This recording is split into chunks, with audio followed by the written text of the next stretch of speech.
vamos a empezar y, bueno, en primer lugar yo diría que esto es una mesa redonda atípica, porque en primer lugar no tenemos una mesa, sino que tenemos tres, y luego es todo menos redonda, ¿no? Porque el tema que tenemos, tela que tiene aristas y que tiene recovecos y que tiene cosas interesantes que comentar, ¿no?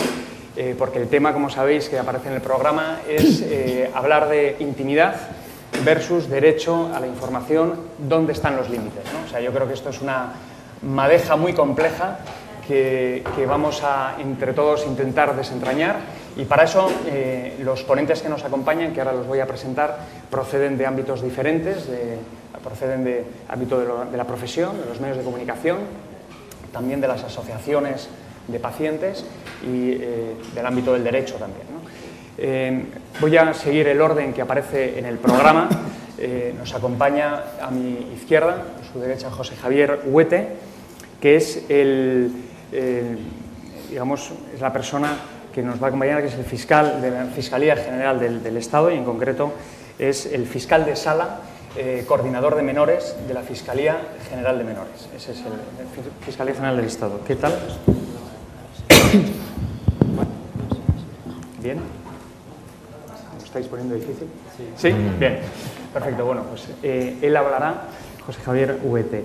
También nos acompaña Teresa González, que es la presidenta de la Asociación de Padres con Niños con Cáncer en Asión, ¿no? Y yo creo también ella es la que nos va a dar la voz de las asociaciones de pacientes, ¿no? También tenemos otra asociación representada en la mesa, que es Natalia Graña, que es la vicepresidenta de la Asociación del Síndrome, y ahora voy a ver si lo digo bien, corrígeme si me equivoco, el síndrome de Wolff-Hirschhorn, ¿eh? Bien, y tenemos al otro extremo de la mesa a Miguel Elmir, que es periodista de Televisión Española, de la sección de Sociedad, y especializado desde hace 4 años en cuestiones de salud, periodismo de salud. Y bueno, yo me presento, soy el moderador de la mesa, soy Santiago Fernández Buieda, el director de comunicación de la clínica. Soy moderador y en algún momento, si me permitís, pues también meteré un poco de cuña y hablaré del papel que tenemos los hospitales, las instituciones sanitarias en este tema, ¿no? Que también yo creo que podemos, bueno, nos encontramos con dificultades, con retos, que también creo que es bueno que los expongamos, y sobre todo porque también entre los asistentes estáis muchos trabajando en gabinetes de prensa de hospitales, que creo que también es interesante escuchar vuestra voz, ¿no? Bueno, pues el funcionamiento de la mesa, vamos a dar primero turno de palabra a las asociaciones de pacientes, luego hablará Miguel Elmir, y luego hablará José Javier Huete, y luego ya daremos paso a preguntas. Vamos a ver un pequeño vídeo, que lo vamos a ver ahora.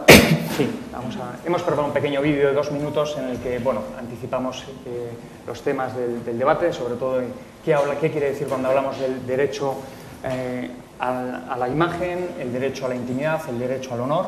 Son 3 cosas distintas, lógicamente muy relacionadas entre sí, y que tienen un impacto directo en cómo informamos de los pacientes, cómo informamos de los pacientes cuando estos, sobre todo, son menores, ¿no?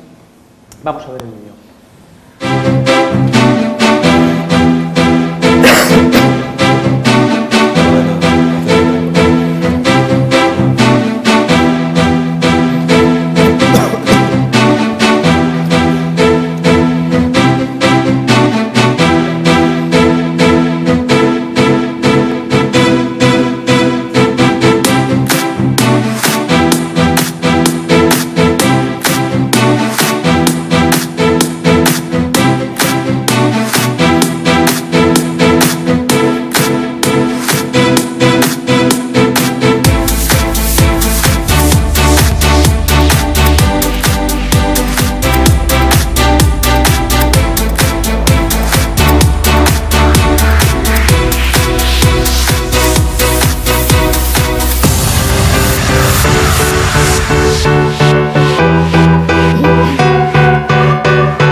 Perfecto. Muy bien, pues vamos a abrir el debate, si os parece, con Teresa González, que, como he dicho, es la presidenta de la Asociación de Padres con Niños de Cáncer.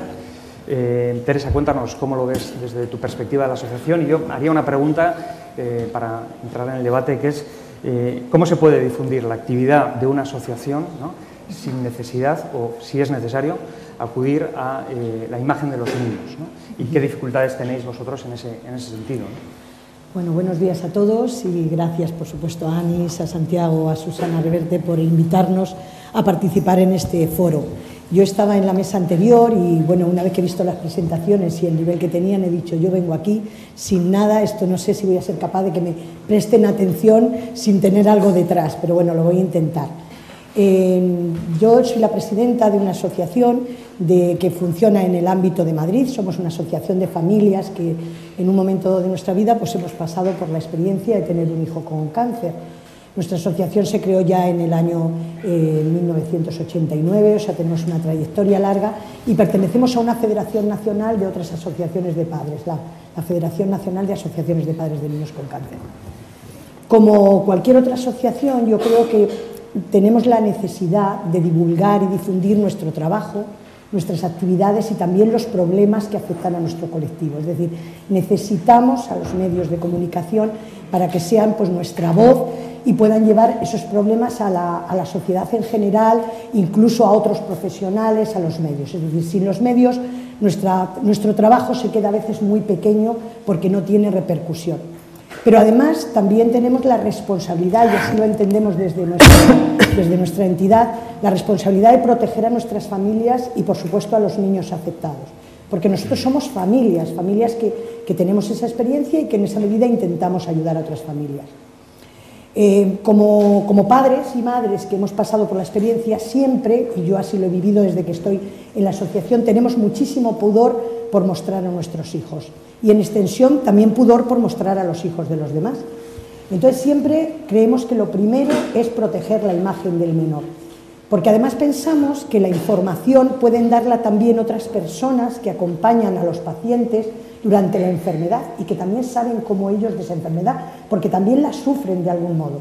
Y estoy hablando, pues, por supuesto, de los familiares, del padre, de la madre, de los hermanos, de los profesionales que acompañan a nuestros hijos durante todo el proceso terapéutico y que nos acompañan en muchísimos momentos, psicólogos, médicos, enfermería, trabajadores sociales que también pueden hablar de distintos aspectos, y también de los propios pacientes, porque hay adolescentes y porque hay jóvenes que o bien están pasando por la enfermedad o ya la han superado y pueden hablar desde su experiencia de lo que pasa. Entonces entendemos que las noticias, la información, los problemas se pueden enfocar también desde otro punto de vista, no solamente desde sacar una imagen de un niño o de un adolescente afectado. Pero es verdad que, como vosotros siempre decís, el poner cara a la noticia o cara al problema, pues es verdad que eso produce un efecto inmediato de una mayor repercusión, una mayor sensibilización, pero que a veces eso ocurre que se desborda, se nos va de las manos. Y entonces se produce un poco a veces el efecto contrario de lo que queremos conseguir. Se convierte en un efecto mediático y, como tal, pues yo creo que tiene efectos positivos y efectos negativos. Entre las imágenes que salían en el vídeo, yo creo que hay ahí una campaña que es el ejemplo claro de lo que quiero decir. La campaña Médula para Mateo surge de una familia con un hijo enfermo de leucemia y que quiere, de algún modo, pues incrementar la posibilidad de obtener un donante. Y hace una campaña que tiene una gran repercusión en los medios. El efecto positivo inmediato fue que la sensibilización social fue impresionante y se produce una avalancha de donantes que se incrementaron en todos los lugares de España. O sea, había necesidad no había sitio para hacer tantos tipajes de médula como la gente que en ese momento demandaba que se hiciera. Pero hubo también un efecto negativo. La propia familia tuvo que salir en varias ocasiones a decir que la médula no era para su hijo, que era para su hijo, pero también para cualquier otro paciente que lo necesitaba. Y la propia Organización Nacional de Trasplantes tuvo que intervenir para decir que el ser donante de médula no era solamente un pinchazo, que era lo que se decía y lo que todo el mundo entendía, sino que exigía un compromiso a largo plazo, porque se dio la circunstancia de que varios donantes renunciaron a ser donantes cuando se les llamó para hacer efectiva su donación. Eso es algo, pues, imaginaos, doloroso y muy grave para la persona que va a recibir la donación. Pero al final esa campaña, como veis, tiene dos efectos. Un efecto positivo, porque también el denunciar ese tipo de cosas, el que no se estaba haciendo del todo bien, sirvió para realmente informar muy bien sobre lo que era la donación de médula, y creo que ahora mismo pues cualquiera puede encontrar en internet o en cualquier medio qué es la donación y con todas sus características y sus repercusiones, pero al mismo tiempo pues, y aumentar además la sensibilización sobre la donación de médula, pero produjo ese otro efecto perverso. Por otra parte, yo entiendo, y así lo hemos comentado muchas veces y hemos reflexionado mucho sobre ello en nuestra asociación, cuando se pone cara a un problema y se centra la atención sobre la cara y no sobre el problema, que es lo que suele pasar cuando hay una noticia de ese carácter, produce en las personas que recibimos la información un cierto distanciamiento. Y espero explicarme. Tú recibes esa información y la recibes como una cosa que pasa a otro. Eso no tiene nada que ver conmigo. Eso le pasa a otra familia, a esa pobre gente, pero no me afecta a mí directamente. Es una noticia y marco una distancia y no me identifico con el problema. Pongo un ejemplo. Imaginaos un niño que pierde el curso porque está enfermo de cáncer y no ha podido ir al colegio. Si yo saco esa noticia con ese niño y esa familia, yo digo, mira, ese pobre niño ya no ha aprobado el curso. Pero no me doy cuenta de lo que supone a todo un colectivo de niños enfermos el no estar escolarizados como tienen derecho el resto de los niños. Y luego, por otra parte, y ya termino, que me acaban de avisar, pues hay ahora mismo una sobreutilización de la imagen de los pacientes y concretamente de los niños con cáncer para todo. Y eso hace que se frivolice la enfermedad y también la vida de los pacientes. Hemos pasado de un tiempo en que las imágenes eran como muy morbosas, siempre el niño con la sonda, el sin pelo, muy malo, demacrado, a una imagen en que todo parece que es chupi guay, los niños maquillados, todos bailamos, jugamos y nos lo pasamos fenomenal. Entonces, como padres y madres que hemos acompañado a nuestros hijos durante la enfermedad, os juro que hay tipos de imágenes que nos resultan ofensivas y dolorosas. Tanto esas imágenes en que muestran a nuestros niños en ese momento terrible y triste de un tratamiento durísimo, y lo son, como esa imagen en que parecemos muñecos y el tratamiento pues un juego divertido por el que todos nos encantaría pasar. Termino diciendo que, sin embargo, me parece que la función de los medios es importante, y cuando un profesional sabe, se ha informado y además es sensible, consigue, yo creo que el milagro de la comunicación, y es dar una información objetiva, científica y al mismo tiempo emocionante, de tal manera que me llega a mí como persona y soy capaz de identificarme y solidarizarme con el otro. Así que espero que los periodistas no se sientan mal, porque de verdad podéis hacer lo mejor, pero a veces también lo peor. Gracias. Muchas gracias, Teresa.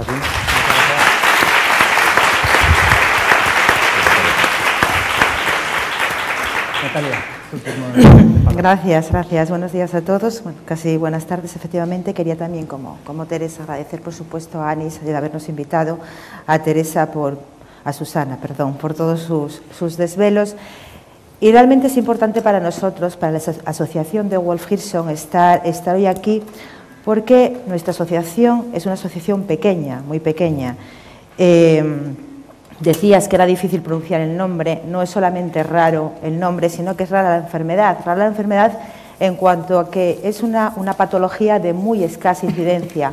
Hablamos de una asociación que ahora mismo tiene 53 pacientes y son casi todos los pacientes diagnosticados en España. Nuestra asociación es relativamente joven, muy joven, diría yo, nace en el año 2010. Y es preciso tener en cuenta que cuando se formó esta asociación éramos 4 familias que ni siquiera conocíamos lo que era la enfermedad de nuestros hijos. Somos una asociación formada por los padres de todos estos niños que padecen esta enfermedad. Eso conlleva un, digamos, retraso en el conocimiento en general de la enfermedad. Es una enfermedad rara, poco conocida, y que en el año 2010 no era conocida tampoco por la comunidad médica ni por la comunidad terapéutica. Por ello entiendo que tiene o es claro para mí, que tiene una repercusión importante en lo que es la información. cómo se informa de una enfermedad de la que poco se conoce o cómo nosotros desde la asociación podemos enfocar esa información que ha ido saliendo, digamos, con cuentagotas, ¿no? En el año 2010 sabíamos muy poco, en el año 2017 sabemos algo más, pero tampoco la información es la que puede haber, pues comparando con Teresa, con un niño con un cáncer infantil. No tiene absolutamente nada que ver. En cuanto a eso, la información para nosotros es esencial.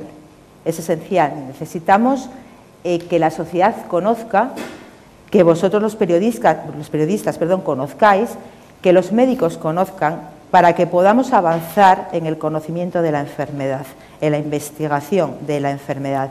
Porque para eso estamos, para eso está nuestra asociación, para eso se formó y para eso estamos trabajando. Pero, ¿cómo se hace esa o cómo se traslada esa información y para qué se traslada? ¿Es necesario utilizar las imágenes de los niños para transmitir el conocimiento de esa enfermedad? En nuestro caso, en la mayoría de las ocasiones sí. ¿Cómo sensibilizamos a la sociedad de que existen unos niños que tienen esta patología, que tiene estas características? Muchas, porque el Wolf Hirschhorn influye en muchísimas cosas. Entonces sí, en muchas ocasiones, casi siempre es necesario hacer ver, estos son nuestros niños, tienen esto, necesitamos que se investigue para mejorar su calidad de vida, porque el Wolf Hirschhorn no tiene cura. Hay que partir de eso, que es un punto importante. Pero, ¿cómo se hace eso? ¿Cómo se muestra a los niños? No es necesario hacer imágenes de los niños, trasladar imágenes de los niños en una situación que muchas veces sufren muy difícil. No es necesario. Ahora mismo todo el mundo, por ejemplo, sabe lo que es un síndrome de Down, conoce perfectamente los rasgos de un síndrome de Down. Es necesario o no veo inconveniente en que se enseñe cuáles son los rasgos de nuestros niños. Tienen los ojos separados, tienen micronactia, tienen determinados rasgos, microcefalia, una talla pequeña. No hay por qué negar esa realidad, pero tampoco se debe sobreutilizar esa realidad. ¿Para qué lo hacemos? Lo hacemos para que la gente lo conozca, vuelvo a repetir, para que se sepa que hay una realidad, pero debe tratarse bien esa realidad.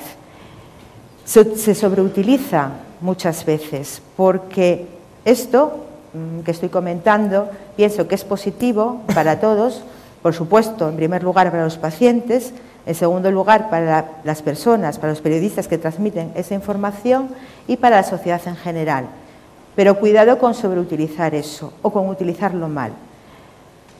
Las asociaciones de pacientes, en este caso la nuestra en concreto, nos parece realmente espeluznante que se utilice la imagen de un niño para un beneficio.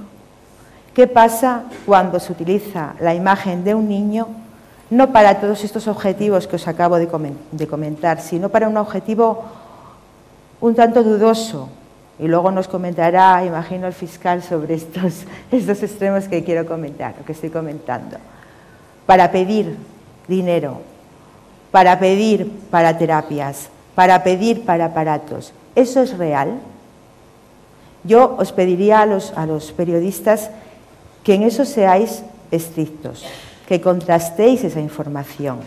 Si una asociación hace una campaña de sensibilización o incluso de recaudación de fondos para una investigación en concreto que se conoce, que está en su web, por ejemplo, vamos a firmar un convenio de colaboración con el INGEM, con el Hospital Abad, para una investigación en concreto. Eso se puede corroborar. Está en la web, hay organismos implicados, se puede saber si eso es real o no es real. ¿Qué pasa cuando se pide para cuestiones, un caso individual, y se pide para cuestiones que cuanto menos son confusas? Y yo me tengo encontrado con situaciones en que llama más la atención o el periodista quiere cubrir da preferencia a cubrir un caso concreto para algo que puede resultar confuso antes que para un proyecto de investigación. Entiendo que eso es sumamente peligroso y además puede perjudicar muy gravemente a las asociaciones de pacientes. Todos conocemos el caso Nadia. Imaginémonos que Nadia fuese una niña afectada al síndrome de Wolf-Rishon. ¿En qué situación quedarían los 53 niños que están en la asociación de Wolf-Rishon?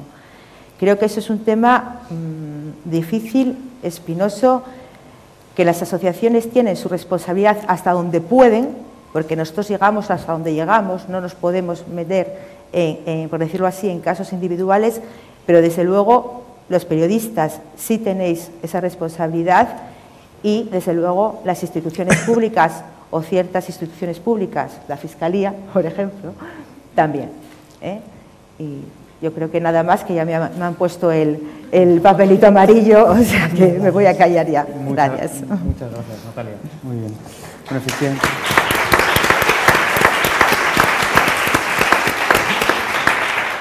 Comentaban las asociaciones, ¿no?, de hacer información, lo que decías tú, Teresa, ¿no?, una información objetiva, científica y a la vez emocional, ¿no? Bueno, esto es un reto, ¿no? Esto es un desafío que los medios asumen y que en algunos casos se aborda de un modo y de otro y que, bueno, aquí tenemos el caso de Miguel, que nos vas a hablar de tu trabajo en Televisión Española, en concreto informando de salud, ¿no? Cuéntanos.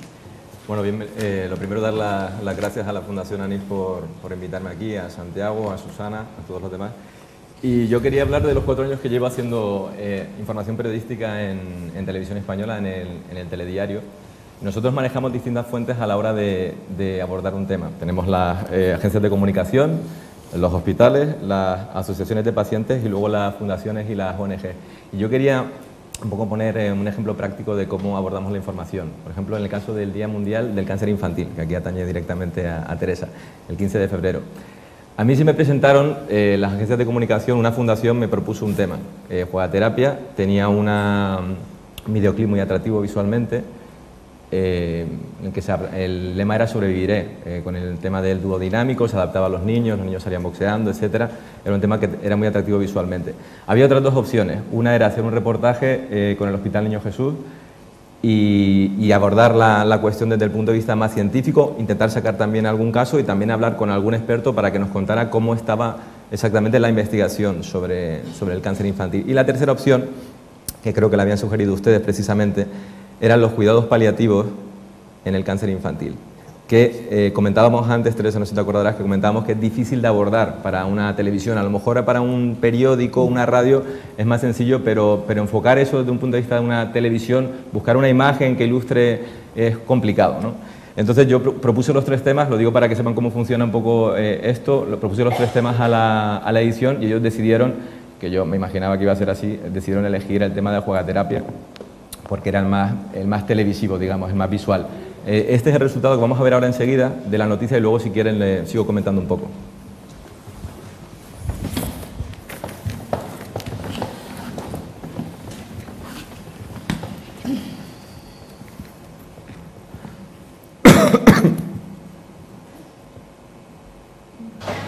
Cada año unos 1.100 niños menores de 14 años son diagnosticados de cáncer en España. Hoy, con motivo del Día Internacional del Niño con Cáncer, se organizan por todo el país actos de apoyo a estos pequeños y a sus familias. Niños que se han convertido en un ejemplo de lucha y de superación. Alonso, Mateo, Elvira o Nayara son algunos de esos pequeños que nos demuestran su fortaleza y que participan en la campaña de Juegaterapia, en la que invitan a otros niños a no rendirse nunca. Estas son sus historias. Alonso lleva 3 años plantándole batalla al cáncer. Cuenta con importantes apoyos. Mi cuidadora, mi mamá, mi padre, mi hermana y mi tortuga. Porque a pesar de 2 recaídas no piensa bajar nunca los brazos. Hay que resistir y que eso va a acabar. Te das cuenta que si ellos pueden, y lo hacen muy bien, además, ¿cómo no vas a poder tú? Una lucha que para Mateo y su familia empezó en octubre. No sabes si es verdad, si es mentira. A mí me costó asimilarlo. Después de una intervención va camino de recuperarse porque el 80% de los cánceres infantiles se cura. Siempre con una sonrisa y adelante, a tope. El proceso es largo y duro, muy duro, nos confiesa el padre de Elvira, pero no se sienten solos. Empiezas a coger fuerza. El tsunami que te arrastra vuelve otra vez hacia ti cuando ves toda la gente que te apoya. Si la vida nos ha puesto esta enfermedad, este obstáculo, pues hay que sacar aún más fuerza y seguir adelante. A Nayara le ha servido el mensaje de sus padres, la enfermedad comienza a remitir. Tener cáncer no es nada, es una enfermedad y hay que seguir para adelante porque los niños son más fuertes. Ellos se han puesto los guantes y prometen pelear hasta dejar cao al cáncer.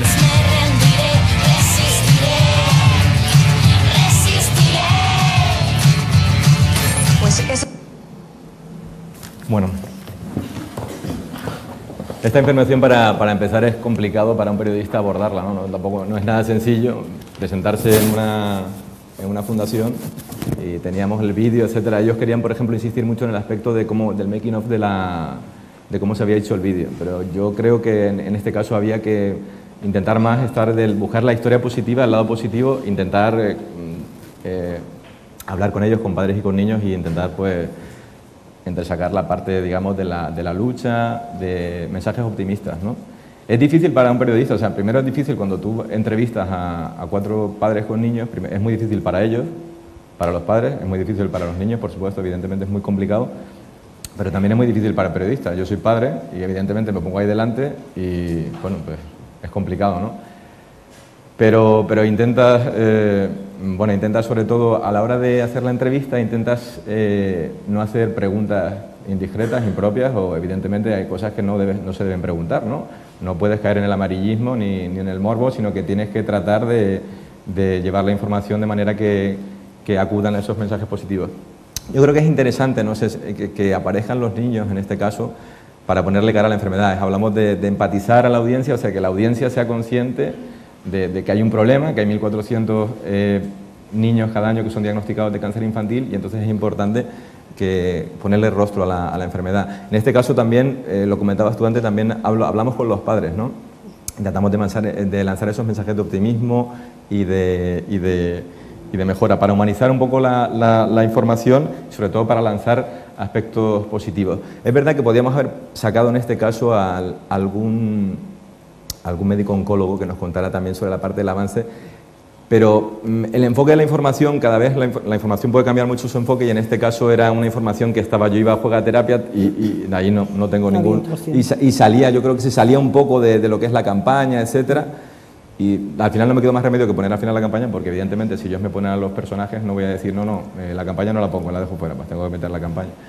Y yo creo que más o menos se consiguió aproximadamente el efecto de tratar de normalizar y de no estereotipar y de intentar sobre todo de usar un tono humano y sobre todo tener mucho tacto a la hora de abordarlo. Vamos a ver ahora el segundo ejemplo, que es que atañe directamente a Natalia, que casualmente no lo había elegido intencionadamente, pero ha sido así, que es sobre las enfermedades raras.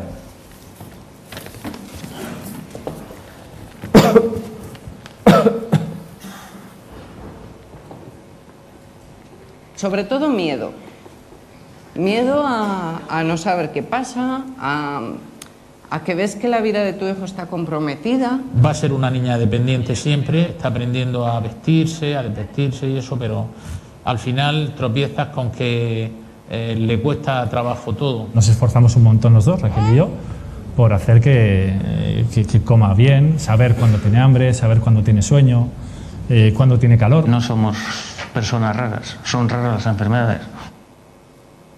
Solo algunas de las 3 millones de historias que hay detrás de una enfermedad rara en España. Tardan 5 años de media en conseguir un diagnóstico.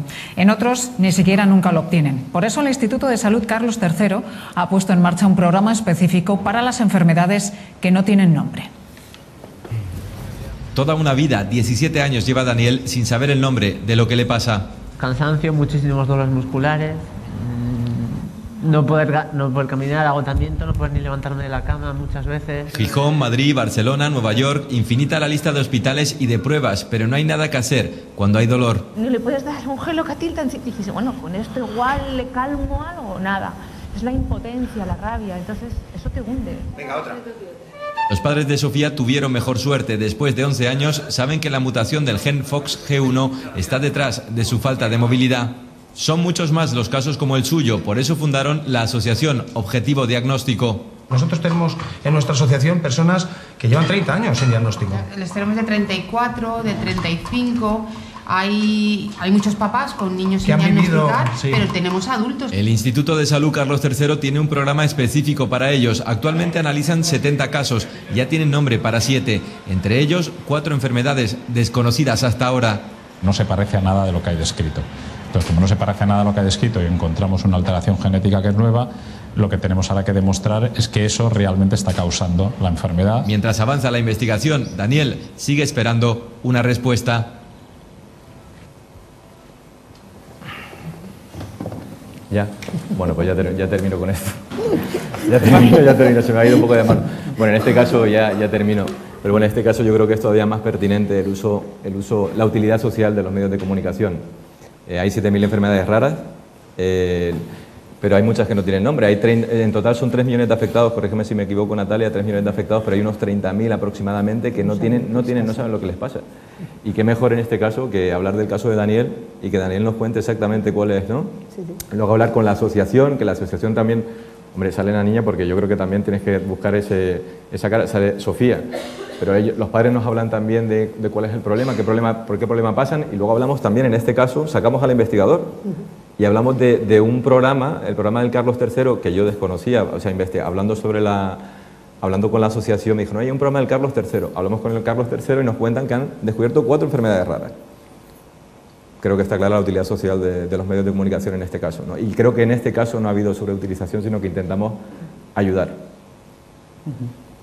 Muy bien, de acuerdo. Un aplauso, Miguel. Muchas gracias. Muchas gracias, Miguel. Efectivamente, el uso de las imágenes de los menores en noticias es un tema deontológico, un tema propio de la profesión, pero sin duda el derecho tiene mucho que decir, ¿no? Tenemos en España la ley del menor, que reconoce al menor como sujeto de derecho propio, ¿no? Sujeto de derecho al honor, a la intimidad y a la imagen, ¿no? Fiscal, aquí tenemos un fiscal en la mesa. Yo creo que si nos puedes orientar, ¿no? ¿Cómo debemos difundir las imágenes de pacientes en nuestras informaciones? ¿En qué condiciones? ¿Bajo qué premisas, ¿no? Bueno, buenos días a todos, buenas tardes ya. Y igualmente las gracias a Susana y a Santiago por la invitación. ¿Y qué hace un fiscal aquí? Es lo primero que se pregunta uno. ¿Qué pinto yo aquí? Pues mucho más.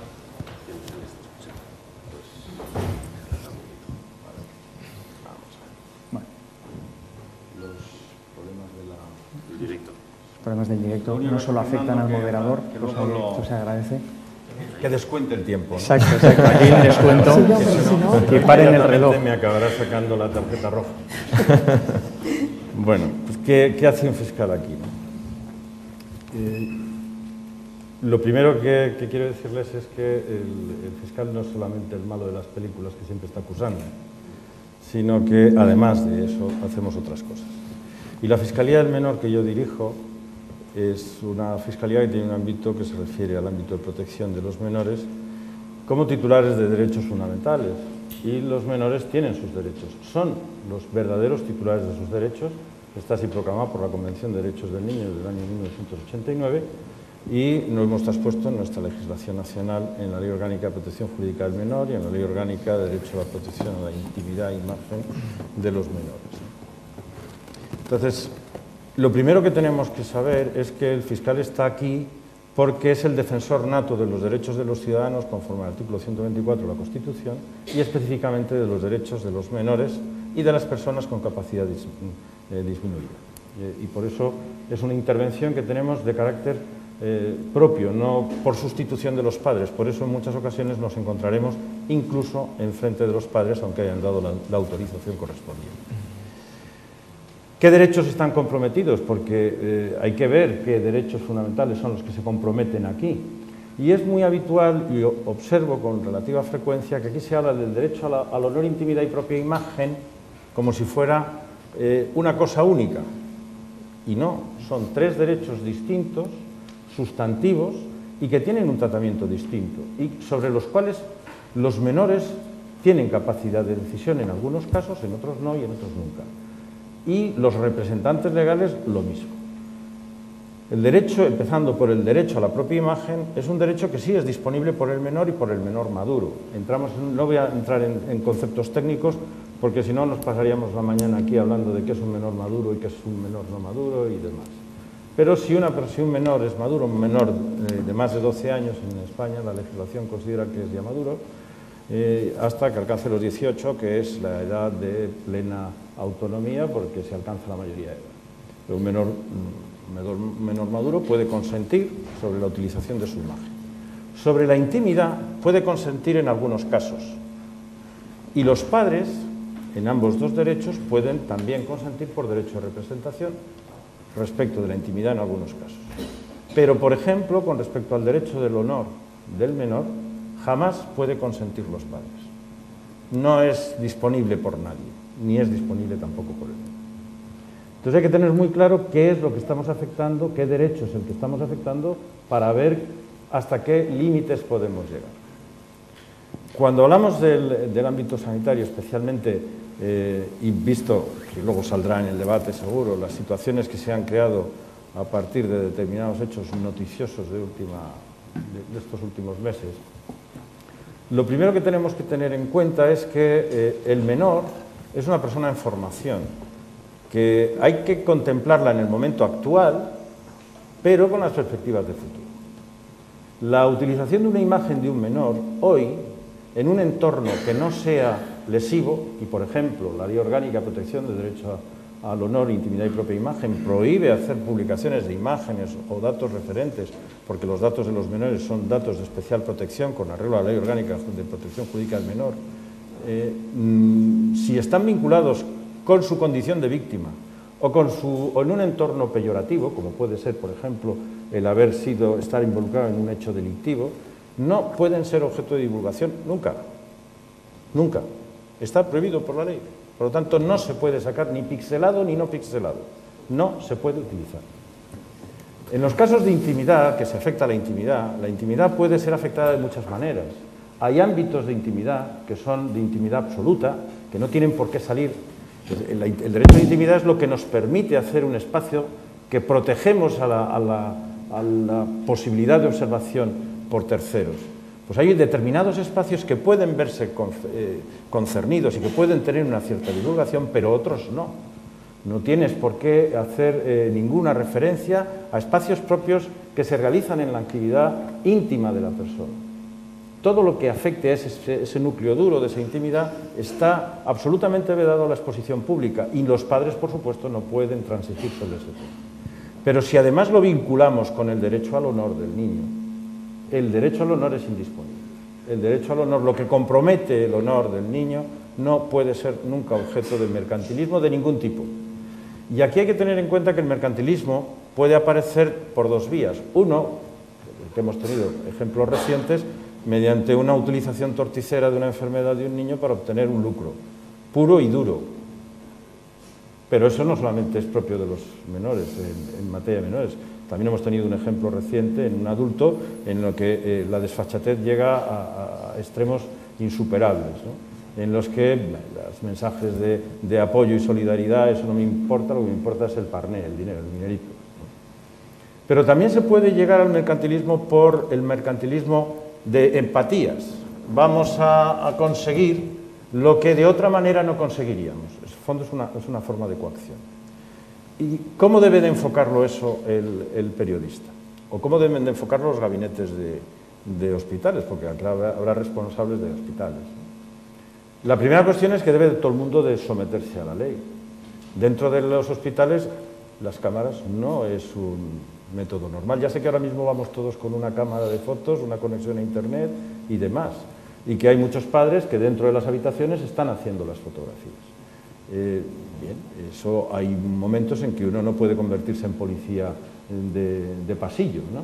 Pero lo que sí hay que hacer es dar la advertencia. Por una razón, porque la Fiscalía va a reaccionar si no se le ha pedido la información previa, aunque la ley orgánica exige que se pida la información previa, se le dé cuenta a la Fiscalía para que pueda opinar sobre si el entorno en que se pretende la emisión de una imagen o o de un programa televisivo es un entorno que se respetan los derechos fundamentales del menor y pueda ejercer su acción de oposición, decirle, oiga, en estas condiciones no lo haga, esto hay que tener en cuenta además que acaba de cambiar por la ley orgánica, la ley que ha regulado el procedimiento de jurisdicción voluntaria hasta el año pasado, hasta finales del 2015, se comunicaba a la Fiscalía que se pretendía hacer una emisión y la Fiscalía podía darse por enterada o contestar diciendo no, y si se emitía era la Fiscalía la que se dirigía al juzgado.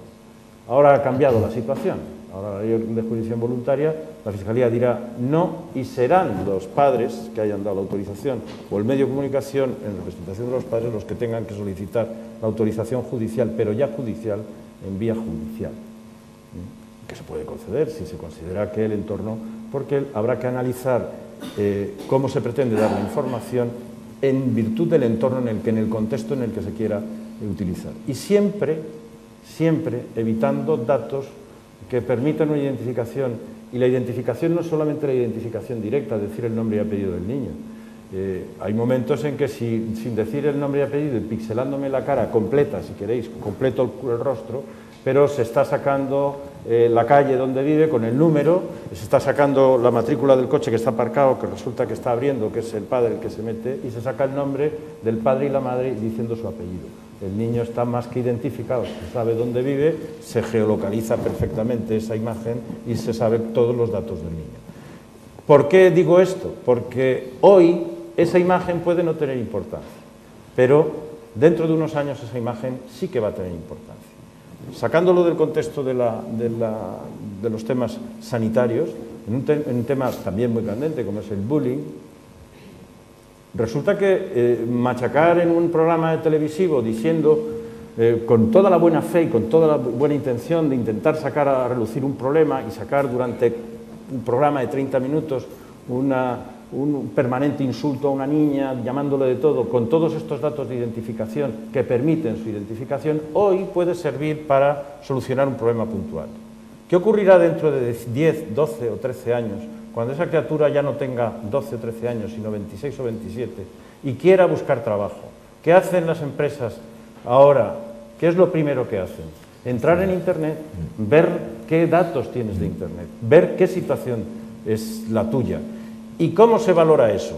Dificultad de enfrentar problemas, dificultad no ha sido capaz de tomar decisiones y se puede volver en su contra. Por lo tanto, como todos los medios de comunicación audiovisual y los medios también están subiendo toda la información a plataformas digitales, una vez que eso está en una plataforma digital es imposible eliminarlo, sale del control directo del que lo ha utilizado. Por lo tanto, la visión que tienes que hacer respecto del niño no es una visión que se acabe en el problema puntual de hoy, sino que tienes que tener esa visión y la tiene que tener el profesional que va a hacer la información. Tiene que ser consciente de que esa información va a salir o va a tener una perspectiva de futuro. Por lo tanto, ese es el planteamiento que desde la Fiscalía de Menores se hace en todas estas materias. No es que haya que poner límites por poner límites, es que hay que analizar cada situación, cada caso concreto y ver hasta dónde es favorable la información que se emite y cuándo puede ser perjudicial. ¿Cuáles son los mecanismos de actuación de la Fiscalía? La Fiscalía tiene un mecanismo de actuación a toro pasado. Si se hace la publicación, yo lo que haré será presentar una demanda civil contra el medio, y los hemos hecho, y está aquí Miguel. Yo he presentado una demanda civil contra Televisión Española y se ha seguido el procedimiento por la utilización de una imagen de un niño con una discapacidad en un entorno muy peyorativo, en un programa muy nefasto, y se produjo una sentencia en primera instancia, recurrimos en apelación hasta que se obtuvo una satisfacción final en favor de ese niño, en contra de la opinión de los padres y en contra de los padres que habían dado la autorización, y además teniendo que proteger al niño para que su indemnización fuera para él y no fuera detraída por los padres, que también hay padres que actúan de esa manera, aunque a muchos nos parezca eso sorprendente. Y aquí ya, para que no me saque la tarjeta roja. Muchas gracias.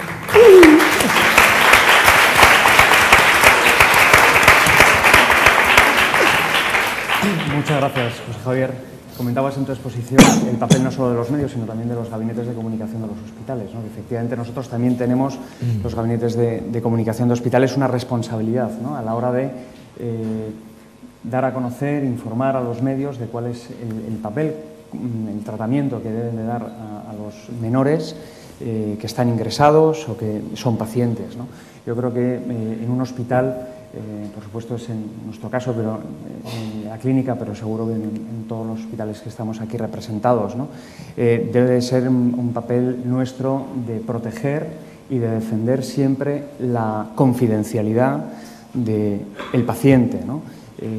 Tiene un derecho, como ha explicado, a la imagen, un derecho a la intimidad y un derecho al honor que hay que proteger y que, sobre todo, lógicamente, los gabinetes de comunicación estamos en esa zona fronteriza en el que, por un lado, tenemos que proteger a los pacientes y, por otro lado, también estamos al servicio de los medios de comunicación, que sabemos que hay una demanda de información y que hemos de poder contribuir a ella en casos concretos que tengamos en los propios hospitales, pero ahí hay que hacer un equilibrio y, lógicamente, si se requiere en un caso concreto que haya el testimonio de un paciente o un paciente que tenga que intervenir esa información, debe de haber un consentimiento, una autorización expresamente firmada en un documento en el que el paciente reconoce que quiere ceder los derechos para poder hacerse uso de ese testimonio o de esa imagen, ¿no?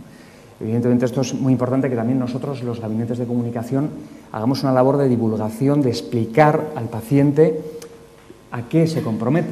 El paciente, evidentemente, en muchos casos no tiene los conocimientos legales, es un asunto que a muchos se nos puede escapar, y al paciente hay que informarle, hay que explicarle a qué se expone o qué estamos informando, ¿no? A qué va a firmar, ¿no?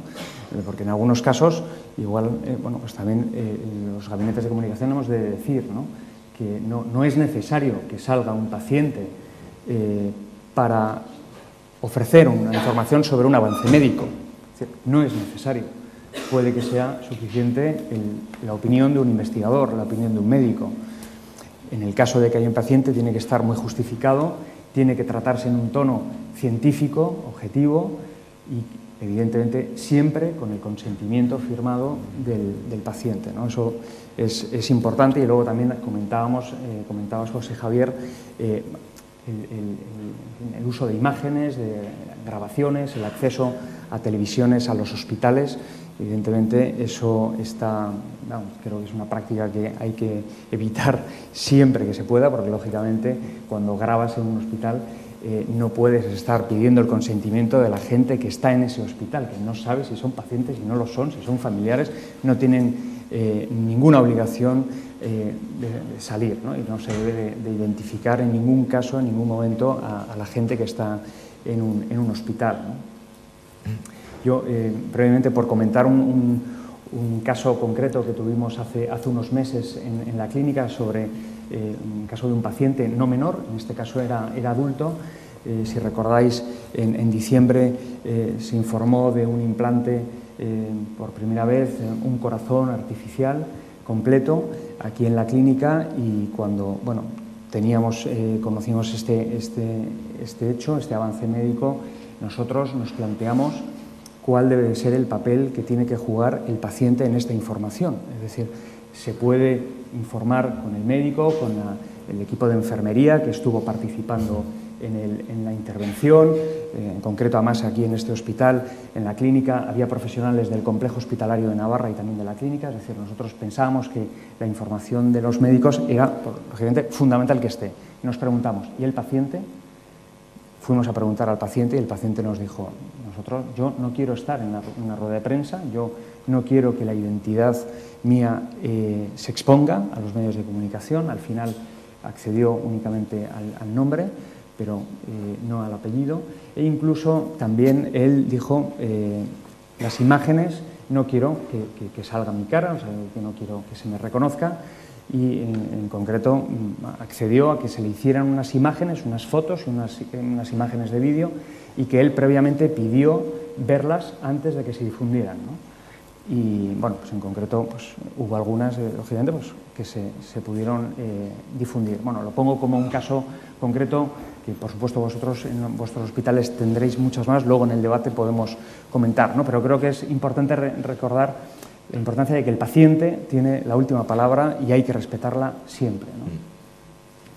Y yo creo que ya con la intervención de los 4 ponentes queda abierto el debate, o sea que aquí este es un tema, como he dicho al principio, nada redondo, lleno de aristas y recovecos, que seguro que es muy interesante escuchar las preguntas de los participantes. Adelante, ahí hay una pregunta.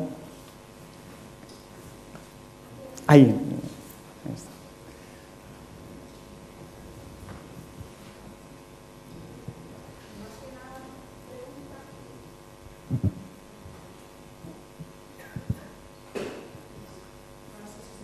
Se te oye, sí, sí, sí.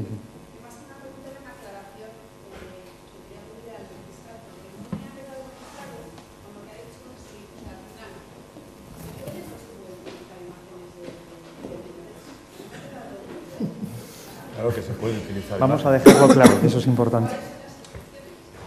Vamos a ver, claro que se puede utilizar imágenes de un menor. En un entorno hospitalario hay muchas veces en que la imagen sí puede ser relevante. Lo que no es relevante, lo que no puede hacer es utilizarse la imagen de un menor, primero sin el consentimiento suyo, si es un menor maduro. Segundo, sin el consentimiento de los padres.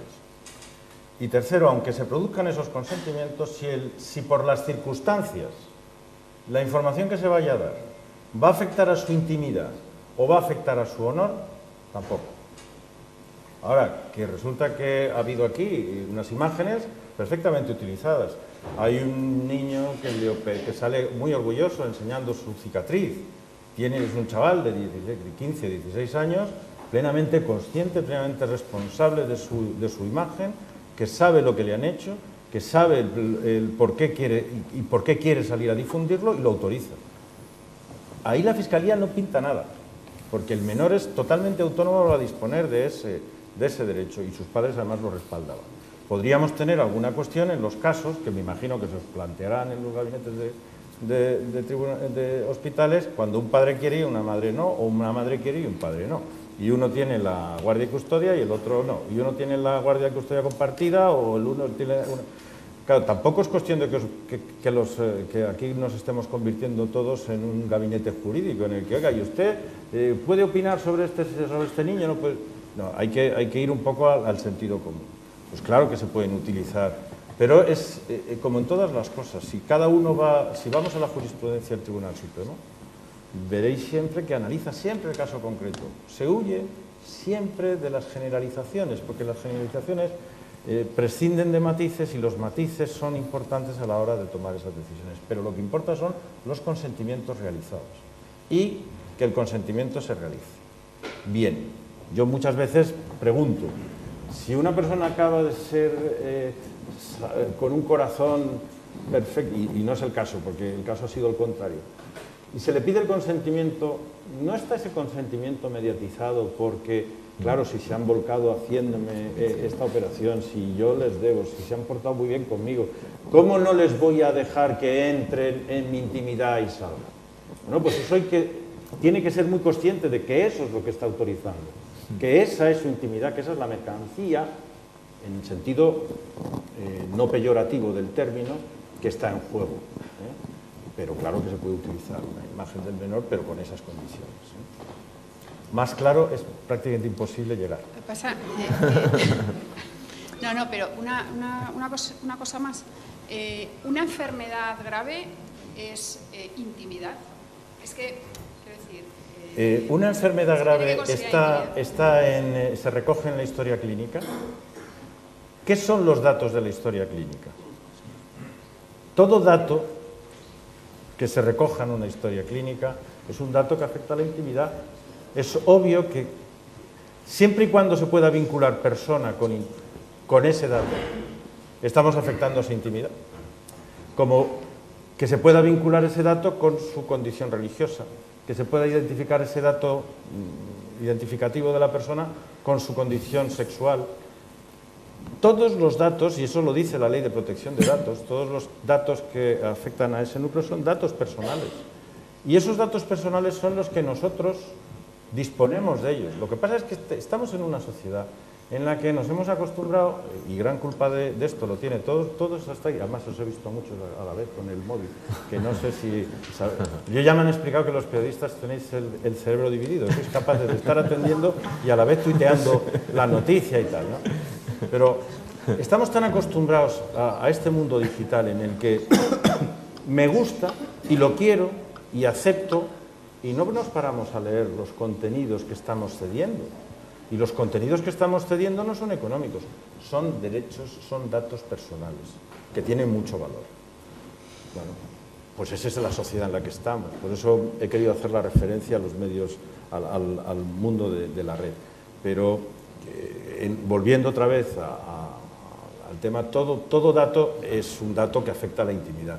Pero no porque esté afectado a la intimidad es un dato que no pueda salir. Es un dato que puede él autorizar perfectamente, o los padres, si hay un motivo legítimo. Y la Fiscalía, las instrucciones que tenemos y que yo transmito es, nosotros no debemos usar la facultad de actuación contra los medios por una difusión de imagen, de intimidad o de honor, el honor es distinto, con carácter general. No es, hay que hacerlo con mesura y en el último extremo. Muy bien, a ver, tenemos más preguntas. No, buenos días. Aquí también está Ana. Tenemos también buenos aquí días. 3 preguntas. Sí. Tengo yo el micrófono, sí que entiendo que me toca a mí. ¿Dónde está? Me llamo Pilar Mestre, soy socia de ANIS, trabajo en Sanidad en la Comunidad de Madrid. Yo quería saber si se ha planteado usted si deberían o no haber actuado o lo han pensado ante el caso Nadia, ¿no? Porque a mí me sorprende, es un caso en que la niña salió, yo creo exageradamente, desde el principio se abusaba de su imagen y luego a mí lo que me sorprendió es que una vez que ya actúa la ley, de repente la niña es pincelada, o sea, intentamos desaparecer lo obvio, ¿no? Que entre todos la hemos explotado su imagen. Por un lado es eso, y ¿qué opinión le merece a usted? Pues en estos momentos en que, como lo ha comentado Teresa, a veces se frivoliza mucho la enfermedad y hay una línea muy débil entre lo que es el apoyo por la investigación, el abuso de la imagen, específicamente el menor, y lo que es el marketing, ¿no? Y si trabajan o no en aras de proteger la intimidad de esas imágenes de esos menores que ahora salen por la televisión, como se decía, ¿no? Chachi guay, y de mayores, cuando tenga cierta edad, pues a lo mejor quieren borrar esa imagen de internet y no pueden. Gracias. Si quieres, José Javier, igual respondemos. Sí, porque me parece que al final más preguntas, tenemos media hora solo de debate, por eso. Seguida, sí. Responde si Bueno, quieres, vamos a ver. minutos y luego quieres tú.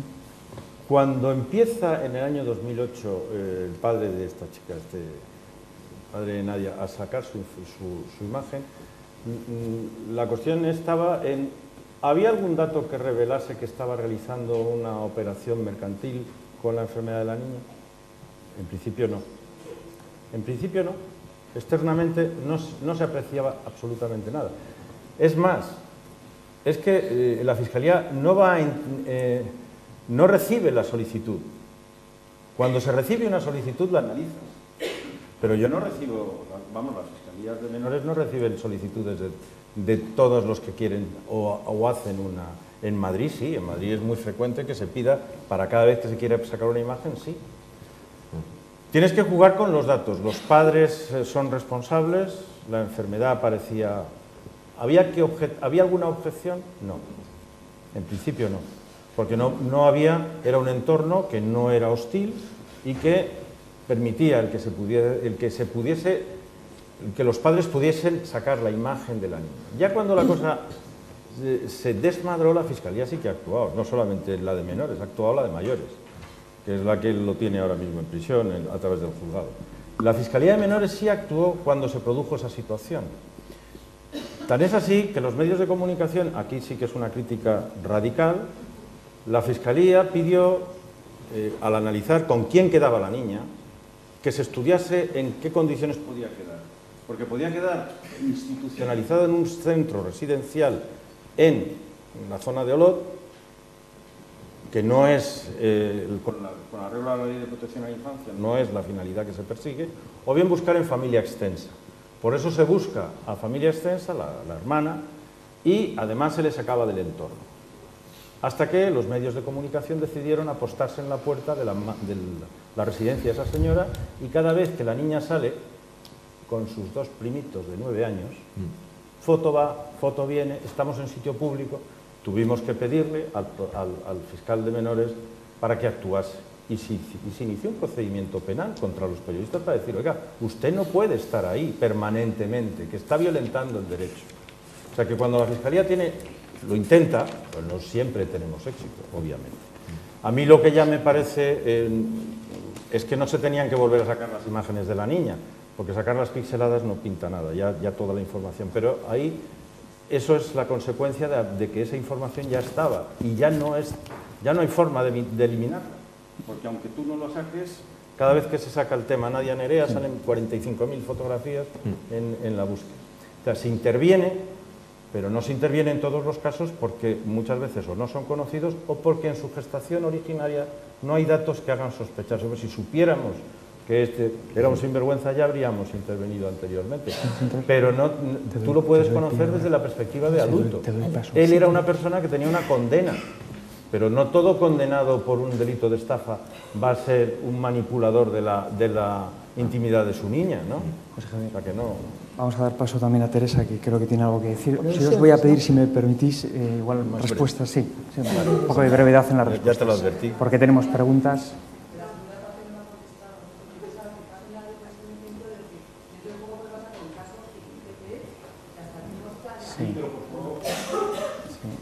Sí, lo único... Sí. Sí.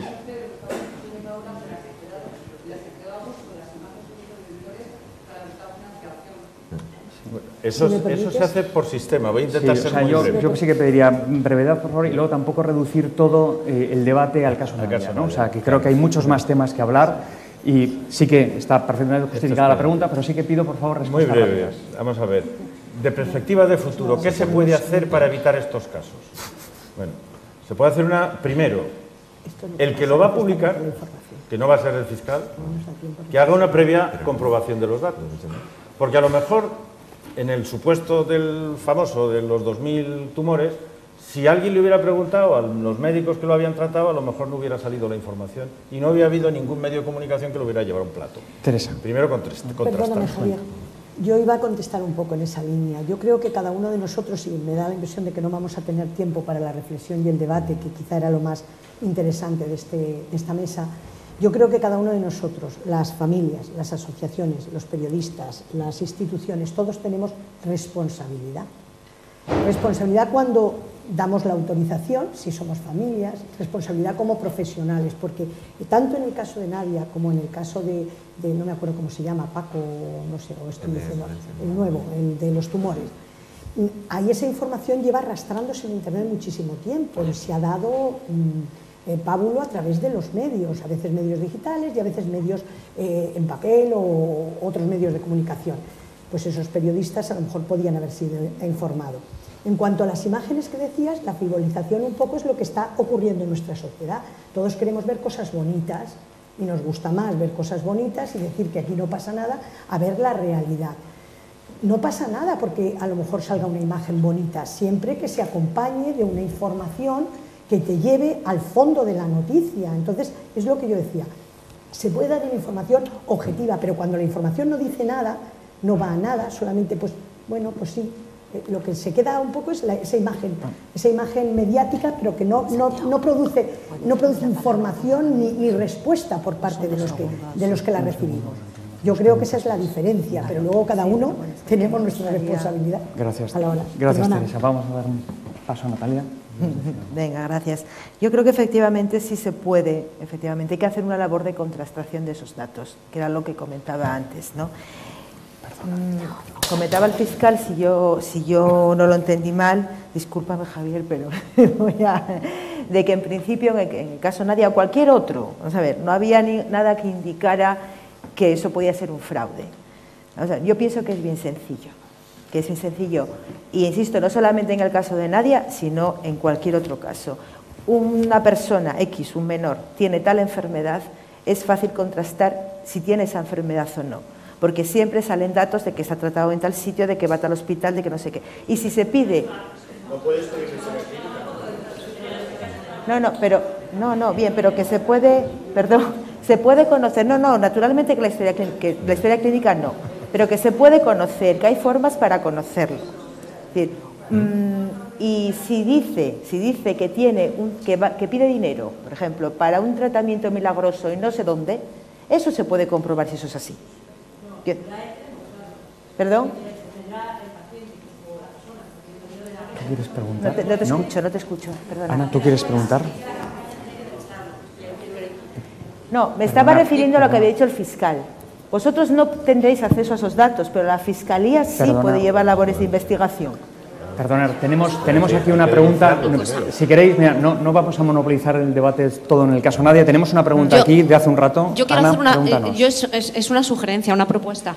O sea, este debate es muy interesante. Yo creo que en la Comunidad de Madrid está mínimamente solucionado por lo que decía el fiscal. Existe un protocolo por el cual se hace prevención de esto, que también hay que hacer prevención aquí.